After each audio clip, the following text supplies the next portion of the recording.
In a moment, you'll hear James Stewart as the six-shooter, just one of many fine programs brought to you each week on NBC. Tomorrow night, there's top comedy entertainment with the Bob Hope Show, the Phil Harris, Alice Faye Show, and Can You Top This with Senator Ford. Bob Hope delivers rapid-fire comedy routines, while Phil Harris and Alice Faye bring both mirth and music. It's a great Friday night lineup of comedy programs, all of them heard only on NBC. James Stewart as the six-shooter.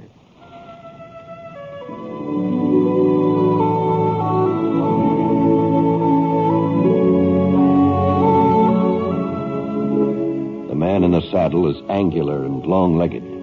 His skin is sun-dyed brown. The gun in his holster is gray steel and rainbow mother of pearl, its handle unmarked. People call them both the six-shooter.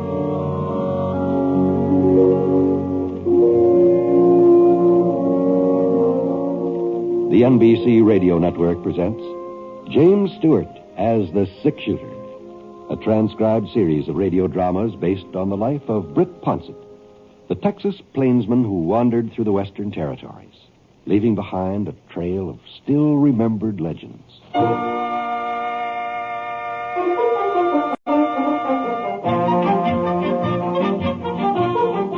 This was my first trip into Powder Creek for 3 months, I suppose.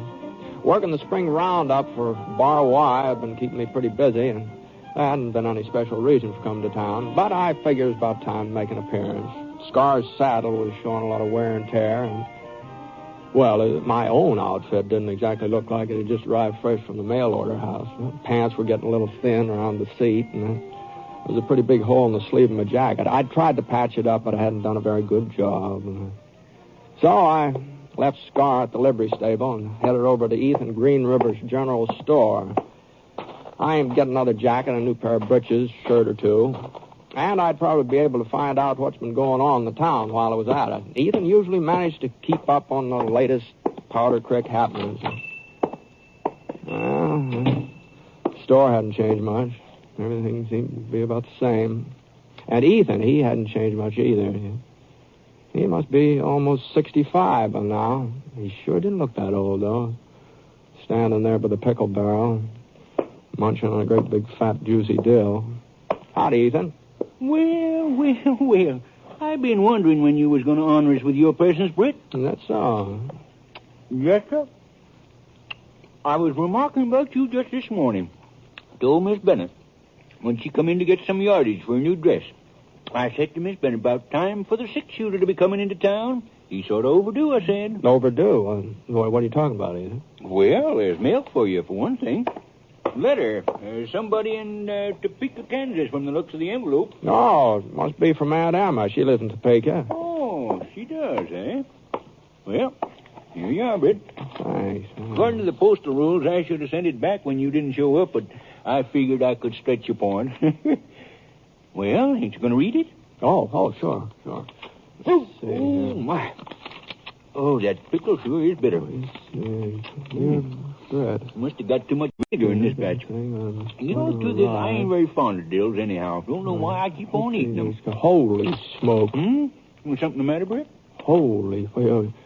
Well, it's a letter from Aunt Emma. She's coming out here to Powder Creek. Oh, going to pay you a little visit, huh? Now, ain't that nice? No, it's more than just a visit, Ethan. Oh? No, she's figuring on settling down here. Well. She aims to make this her home, look. Well, there's lots worse places a body can live. No, but she expects me to live with her.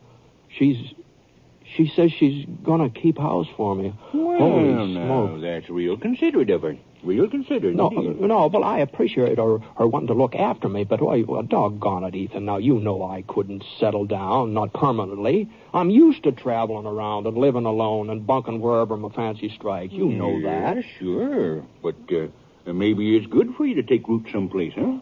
You know what they say, Britt? A rolling stone gathers no moss. Living alone does have its disadvantages. Oh, well, now, you're a fine one to talk. Well. I haven't noticed you making any effort to acquire a family. Oh, now, look here. I'm a lot older than you are. Too old to change my ways. But you're still a young buck. You ought to be sort of pliable like. Yes, sir, I think you ought to take your aunt up on this here offer. You don't think anything of the kind, I do, Ethan. too. No, you do not. You're just trying to get my goat, that's all. Not at all. I know you. I'll just write Aunt Emma tonight, and I'll thank her for what she wants to do for me. But I'll just explain. I'll just explain to her and tell her. I kind of doubt that a letter would reach her in time to hit her off, Brett. What? Yeah, that one she sent you has been here for several weeks now. Oh, yeah, well, I guess I'll just send her a telegram then. That line out of Powder Creek is still working, isn't it? Oh, yeah. Ain't been a single breakdown lately, not since them Apaches headed south back into their own territory. Yeah, well, that's what I'll do then. I'll just telegraph her. Well, I kind of doubt that a telegram would do much good either. Huh? Seeing as how your Aunt Emma's already in Powder Creek. Yeah, well, I'll send her one anyhow. What? Yes, sir. She got here a week ago last Tuesday. Come in on a Saturday. Brung a whole load of furniture, too. Well, now, hold on, Ethan. No, you're not serious. You're joking about no, it. I'm not. Just you take a stroll over to the old Mac Dennis house. You know, on the corner behind the bank? Yeah. Well, yes, sir. Your aunt rented the place right after she arrived. Must be all moved in by now. Well, I just don't know what to say. I understand she's got your room all fixed up waiting for you. My room? Well, that's what she's here for, ain't it? To look after you. Well, I don't need any looking after. Well, maybe not, but it appears your Aunt Emma's got other ideas. Seems to be a real understanding lady, though. Says it's all right for you to keep Sky if your heart's set on it. To keep Sky? What? Well, she probably don't care much for horses herself, you see. Now, you just listen to me, Ethan Green River. I'm not going to live here on that, I never asked Aunt Emma to go. She shouldn't take it upon herself with the old Mac Dennis house, you said. Yeah, that's the one. Ain't very fancy, but from here on, it's going to be home sweet home, hey, Britt? I'll just see about that.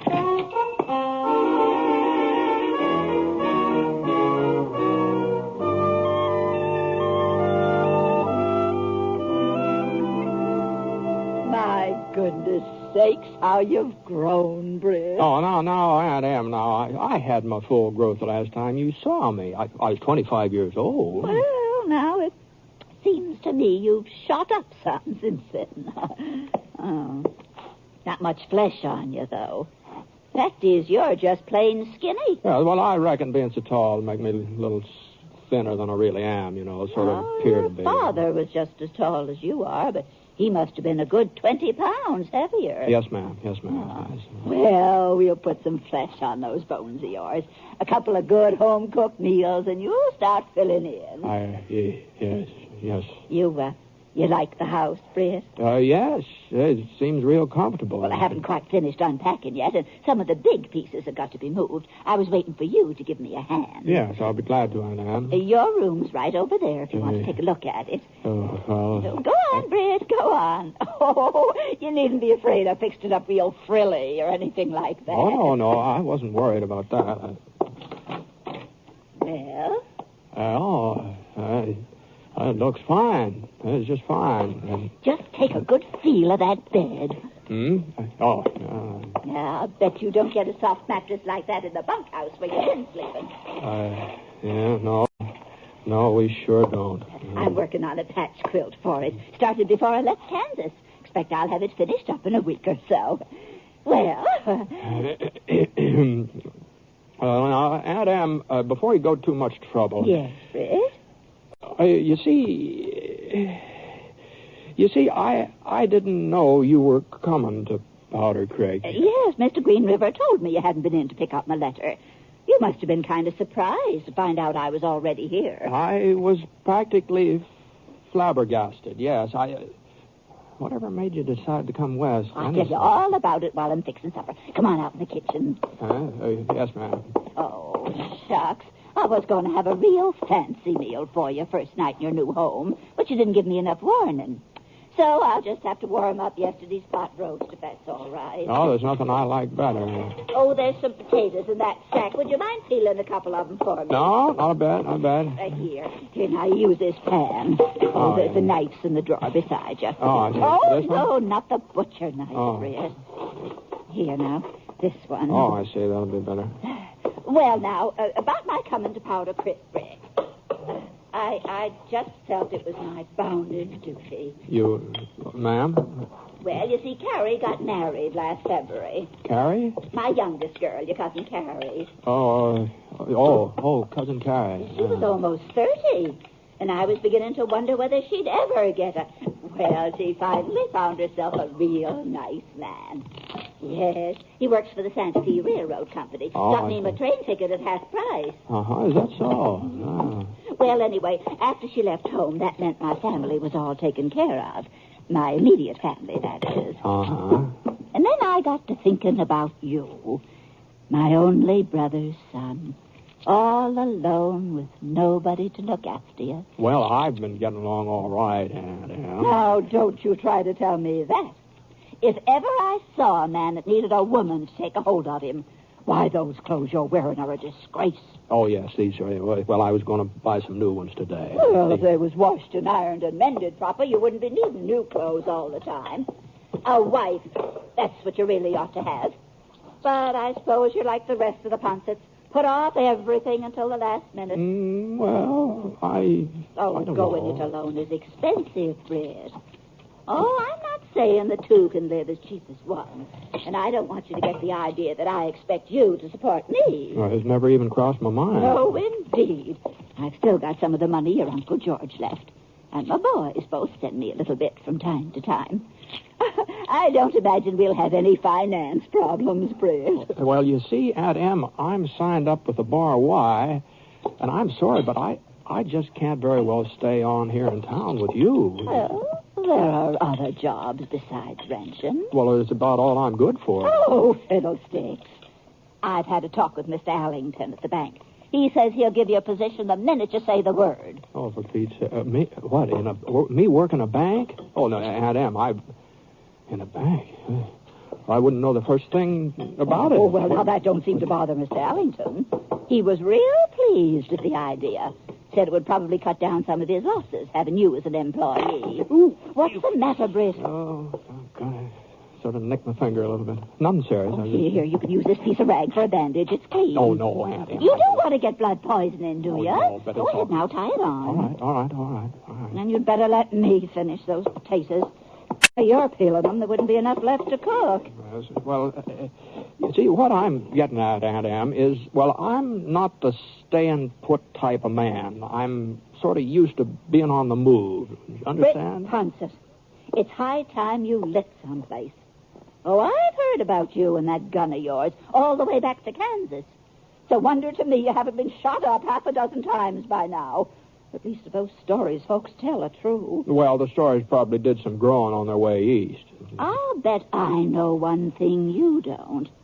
They've even got a title for you back there. Oh? Mm-hmm. The six-shooter. That's what they call you. No. As if the name of Ponset wasn't good enough.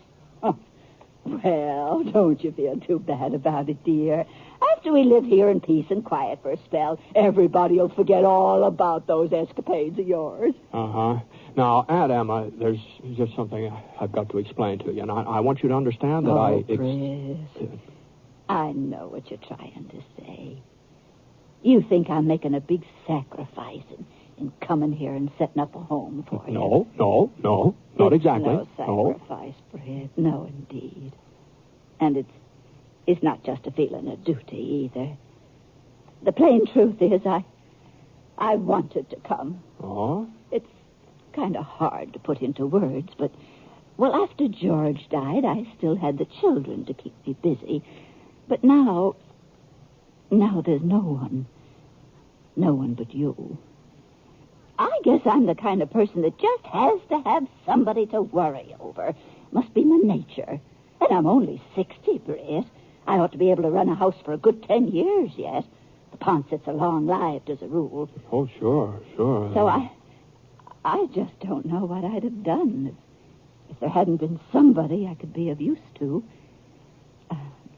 I guess you're kind of a godsend, Britt. It looks like I need you more than you need me. Mm-hmm. Well, I reckon we both need each other, Aunt Em.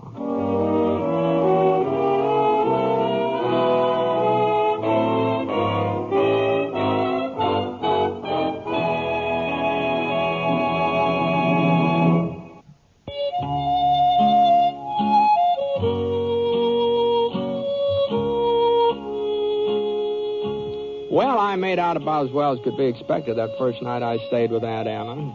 I wasn't exactly what you'd call comfortable. The bed was too darn soft, for one thing. And it wasn't easy getting used to having another person around all the time. Leastways, it wasn't easy getting used to Aunt Emma. I knew she had my best interest. Brett Poncet, you eat the rest of those turnips. They're good for you.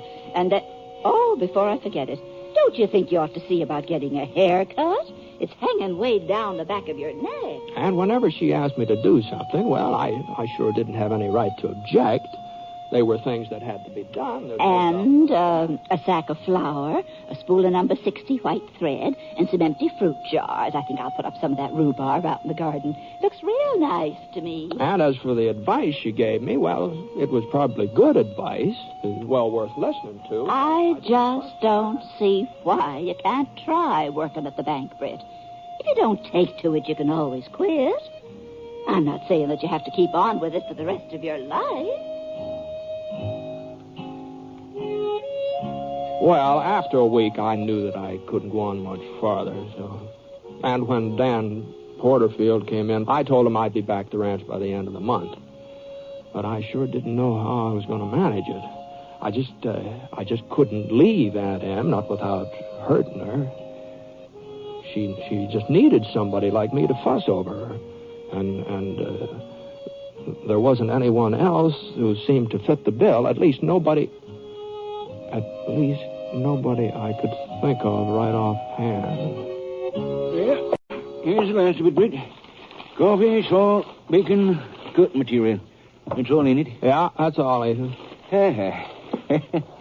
I'll say one thing. You sure surprised me, Britt. I don't see why. Well, I do. I figured you wouldn't stay on with your aunt not more than 2-3 days at the very outside. But by Jiminy, it's over a week now, ain't it? Oh, no, it hasn't been a week, but it couldn't be that long. By George, it is a week anyway. The time sure does fly when a man's contented and satisfied, you know? Huh? Ethan, I'm going to let you in on a little secret. You remember the other day when you first told me Aunt Emma was in town? Sure. Well, now, the truth of the matter is I was kind of upset. I didn't exactly welcome the idea. It ain't no secret, Britt. I guess I know how I'd feel was I in your place. Well, that's just it, Ethan. I never realized what I've been missing all these years. What are you talking about? I want to tell you that I wouldn't give up living with Aunt Em for all the gold in California. In the first place, she's the finest cook that ever lived. Why, her hot biscuits alone is enough to make your mouth water, and that isn't the half of it. She takes care of all my clothes. I can put on a clean pair of socks every day if I have a mind to do it. No. A clean pair every single day if I want to. But the best part of it is that I'm not lonely anymore. Gosh, it sure is nice to have somebody to talk to and to play casino with in the evenings. Huh? Of course, I know none of this sounds appealing to you, Ethan, but gosh, I sure hope I never have to go back to living alone. Well, see you later. Huh? Oh, yeah. I'll be seeing you, Britt.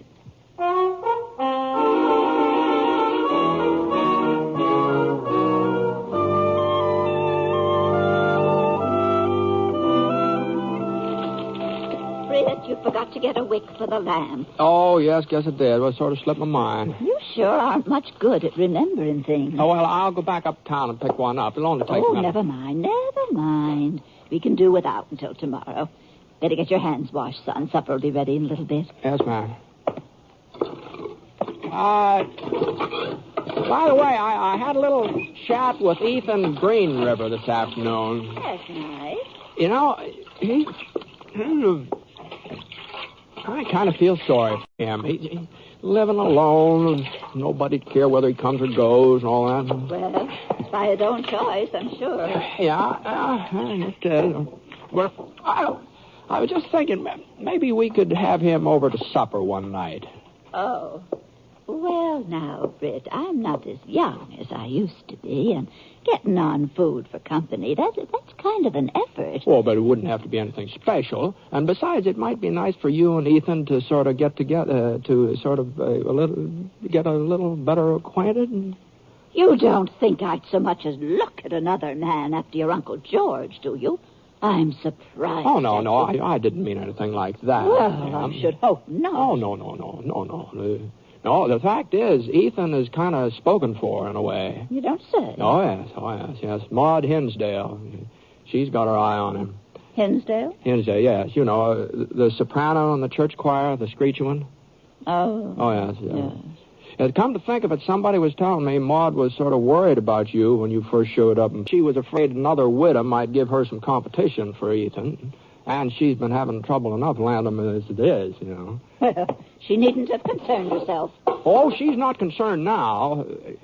Not since she's seen you. What? No, at least that's the story I got. Well, for Maud Hinsdale's information, I've had plenty of chances to remarry since your uncle passed on. Oh, sure you have, Annie. I'm sure you have. And now that you mention it, tomorrow night might be a very good time to have Mr. Green River over for supper. I was planning on chicken and dumplings, and there'll be plenty for 3. Well, now, you're sure it won't mean too much work for you? Oh, it's little work, Britt. This is your home as much as it is mine. Your friends are always welcome. Oh, fine, Anna. That's real generous of you.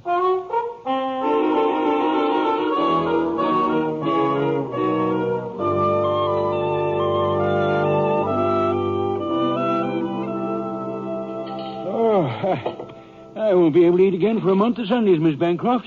That's all there is to it. Oh, now, Mr. Green River, It's the truth. there's another whole apple pie we haven't even touched. I thought with 2 strong, healthy men like you, 1 pie wouldn't be near enough. Oh, please, not another mouthful. Well, if you're absolutely certain I can't tempt you to more of anything, I guess I might as well clear off the table. Can I help you, Aunt Em? Why, Britt, you know I don't like anybody in my kitchen. You two just go in the parlor and enjoy yourselves. I'll be along in a minute. Yes, Sir Britt. You wasn't exaggerating one little bit. That aunt of yours is just about the finest cook I ever come across. It's mighty nice of you to say that, Ethan, considering that this is just a sort of a plain, ordinary, run-of-the-mill supper. It's about like what we get every night. No. Oh, yes. It's Sunday dinner. Now, there. That's when she really puts herself out. Oh, dear. Oh, yes, that's Sunday. Well, say, you don't suppose you can manage to get me an invite to one of her Sunday meals, do you, Britt? No, I don't know. Oh, no, look, Britt, I'd sure appreciate it. I can't promise anything, but I'll do my best.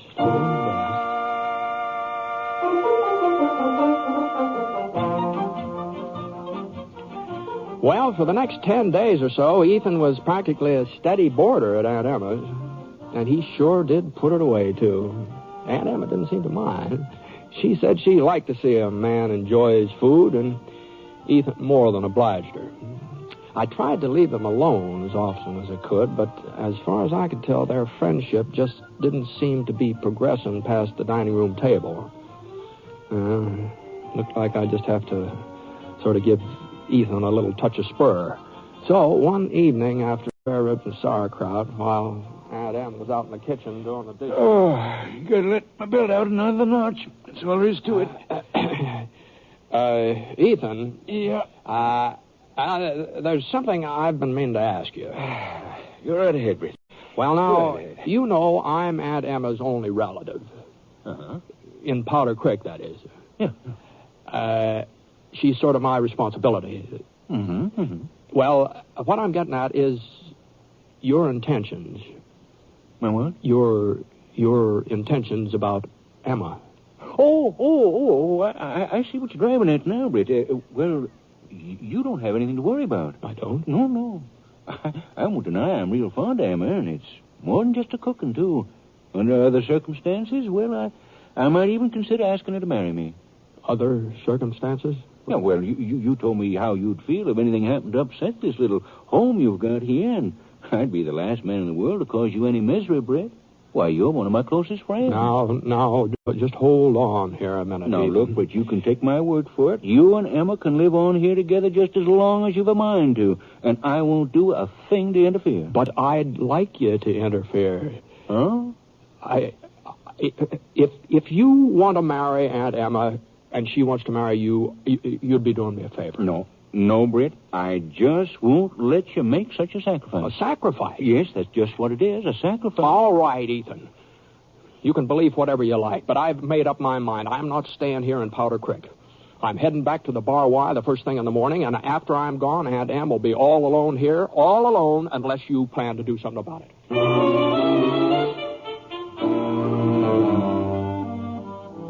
Well, I guess I really wouldn't have gone through with it, leaving Aunt Em, I mean. But I was pretty sure that Ethan really liked her. And all he needed was a little prod. Well, a big prod. Anyhow, I got Scar out of the barn and rode around for an hour or so. But when I came back to the house, Ethan's buggy was gone. Maybe he hadn't proposed at all, or maybe she turned him down. Well, only one way to find out, and that's go inside. What happened to you, Britt? Oh, well, I just wanted to give Scar a chance to stretch his legs. Oh. I thought maybe you were giving Ethan a chance to propose to me. He asked you to marry him? That was the general idea. I see. You turned him down, huh? Is that what you thought I'd do? Well, I was afraid you... I figured you'd be worried about what would happen to me. That was all. I'm not the least bit worried about what'll happen to you, Britt Ponsett.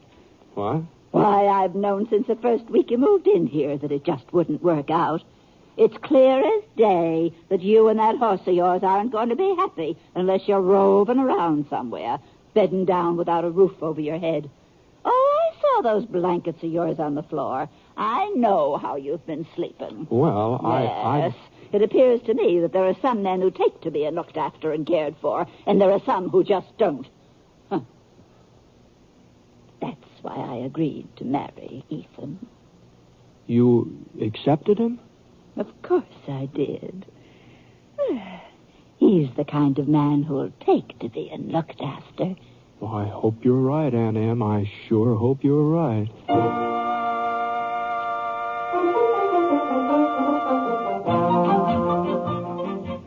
And you know she was? She was 100% right. Why, the next time I came through Powder Creek to visit Aunt Em and Uncle Ethan, well, sir, he was just about the most married man I ever saw. And so help me, he seemed to enjoy it, too. Of course, maybe when I'm his age, I guess I don't need to start worrying about it now.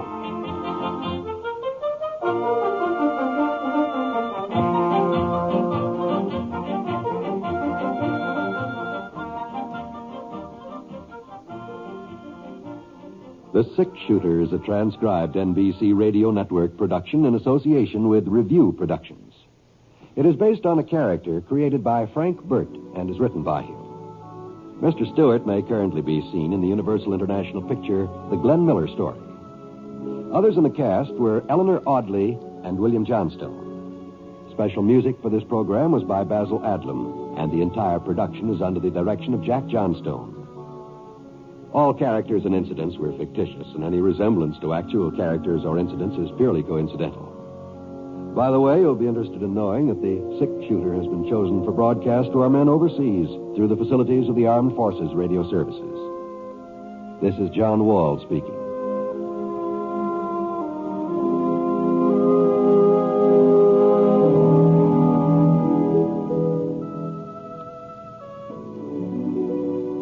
Tonight played Truth or Consequences with Ralph Edwards on the NBC Radio Network.